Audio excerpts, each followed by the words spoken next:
Mevlana Celaleddin Rumi rahmetullahi aleyh qarn heftimin adamdı. Ümmet İslam'da Allah'ın velisi deyip tanınan adamdan biri. Avul bir diyalak bir ahunmuştuk. Bir diyten bir dili var, diyten bir ilmine gedek qata, anır başına yeten adammıştık. Otan bir yaşlı olsup, tonrak bir Hudayın benneti, bir Hudaylıklı benne, şahsi binam-ı Şems-i Tebrizi şoňa tataşıya. O şe sebep bolýan Mevlana bolmakda. Mevlana Celaleddin Rumi alim jahanda şonuň adynyň paş bolmaklygyna, şöhret tapmaklygyna sebep bolýar. Şo önemli diýip şu Şems-i Tebrizi rahmetullahi aleyh çyndan bir Hudaylıklı adammışdy. Hudaylıklı adam mezeliye. Peygamber Huda Aleyhisselam sen şu an öde behterin insan, kamilterin insan, eşrefterin insan ve peygamberlerin sünne. Şoň şagirdler ne yaparmıştı? Çünkü şol kamil bolanlyk derekli, şu suratında kamil şagirdlerde cemaat tevlü ettirler. Mevlana Celaleddin Rumi rahmetullahi aleyh de Şems-i Tebrizi sadaşıya. O zaman bir Şems-i Tebrizi on murşidi piri şoň. Men bir gece oýuňa bar galjak diýdi. Bolýa, Mevlana Celaleddin Rumi rahmetullahi aleyh bir mescidin imamy, bir hüjreli, at awrayly adam. Adam yatsı namazdan sonra öyle gelipdir.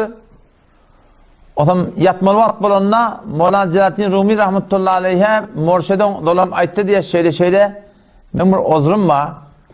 Men her gece bir mudar meşrub içmesem, araq içmesem men yatıp bilmeýän idi. Sen bana nereden olsa bir mudar tapıp getirsen. Mevlana Rumi rahmetullahi aleyh 4 bol diýär. Men ne yaparım araq tapıp berýän? Nereden şarap getirmeli? Sen ne mesen etdi dedi. Men sen yatıp bilmeýän bolmady. Sen bir işet hulasasyny tap. O men nereden getireyim? Baki ýene bolamyn men alqa edipjek ýa. Her kimin dostu var, düşmanı var. Men beýle karşı gitsem, millet meni görse, o men bir tükana barmaly. O taýda mamule etmeli. Alaha oglunçal kaçıp boljak taat del. O millet meni görse men biýawryçylyk kulatyp we her nähmi ýok men şu bolmasa men yatyp bilmeýän. Çäresini tökedip şondan bir däne botry şişe alyp, donyň gapdalyna salyp, geyim telleri oraya giýen garaňtynda baryp da şol Mesihile barmy şu taýda şolaň tükenlerinden meşhur bolup gaýtmany. Oğlum adam näme bir ýerip barýarkan adam ýürüşinde ne anlaýan bolýar da her kimde dostu var, düşmany var. Burada da dolap bar ya, teoriýany gözleýän wagtda bir görýän näde ilmide düşen nädir? Bu nawat bir barýan adam o. Bir adamda görse şoň ýürüşinden ne öýde şeketjek bolup başyndan. Az kaza Allah'ın takdirinden bir kepçilerin biri bunu görüp duratan. Ne etip böyle giyeceksin bana bir öyle. Ama şöyle gözünün kıyabının gözü yaptı, şöyle tavırlı diye adam. Neyle? Mesihiden kuçesine tavırlı diye. Ve Müslümanlar baryan yerde kim bitadı? Deri düştü diye yankı idini. Vardı diye, sarı kuçe şöyle gözü yaptı. Neyle böyle yaşadı? Daha kurca meşrufhana girdi diye. Gözü bile görüptü, şişanı koydu diye. Muaş filan şöyle defenden şöyle andarıp doğdurup pulunu verip kafasını yapıp yamaçadan koltuğunu satıp diye sık kayıtı diye beri karşı. Bu da göz yaptı o berden. Bu konu diye kaptallar. Adam şu yolu dolunun şu, bu da bir neçimtir idrazığından ben kaydıp falan ey, beri kesin. Gir. Ahun var ya. Ara arkadaştı adam. Kim o? Cemal Celaleddin de. Falan ey, sen de beri gir. Onu çağırıp bir tür cemaat bulup yankı ahunun hümmür aytyansın mı? Vallahi görmesin. Ördüm. Yapmayacak uydurdu. Pulunu da verdi. Tağaman bunu mescidin önüne basıp attırlar. Bal çıkar. Ne hemen çıkar? Çıkar arağı. Yanaldın o adam.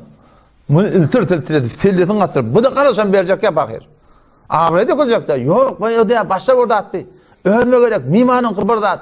Bir dedim ben şaşırdım. Kıyık çiğinsin ne? Anırdan Şems-i Tebrizi çıktı diye. Öyle adamlar neyem oldu baba? O öyleyken murid deyip verensi değildi diye. Sen piri odan, bu da sen muridin odan, öyleyken arak geliyor dedi. Hala meseleyle meydan dükkanından, doğru gönlüden orada arak şarap alıp geliyor. Öyleyken şişansında gödü ağasını ettir. Dur baba o cüre dedi. İbrahim ben ne etti? Meni ödüm şunu verdim. Ben sirke getirdi verdim dedi. O götür şişen yaptır. Şişen veriptir. Kafasına asa hanım şeyler. İçiye şeyler. Bula sirke dedi. Eline koydu her kadar şeyde itka. Dağdan dağda itka. Sirke taş dedi. Yamaçlarda milletimin ayağını yıkılıp ayeten bir bağışlığa var. Üçüncü tliyat.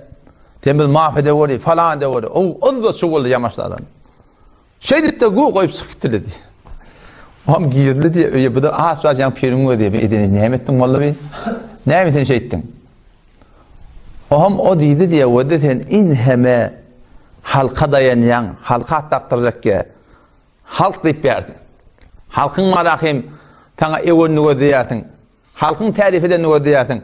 Temse hak halk diyenin nesi dedi diye. Bir kep bilen tenden diyenile bir kep bilen sana dolanırlar. Şun ne merdisi var? Şu mahluktan evonu neme evmeni neme? Halktan qavdiyenni neme diymeni neme? İltan qavdiyenni neme diymeni neme? Şundan neme peyda varsa fani qavdiyilmeklikten ferezen qavda değilse şundan qavda olsan sen etsi ol halıqa yapış deydi. Şu tene evteni sen son yanına makbul bol. Peygamberler ne kadar qiylik çektiler. Adamdan yanına makbul bolmaptırlar. Ama Allah Teala'nın yanına makbul bilsin.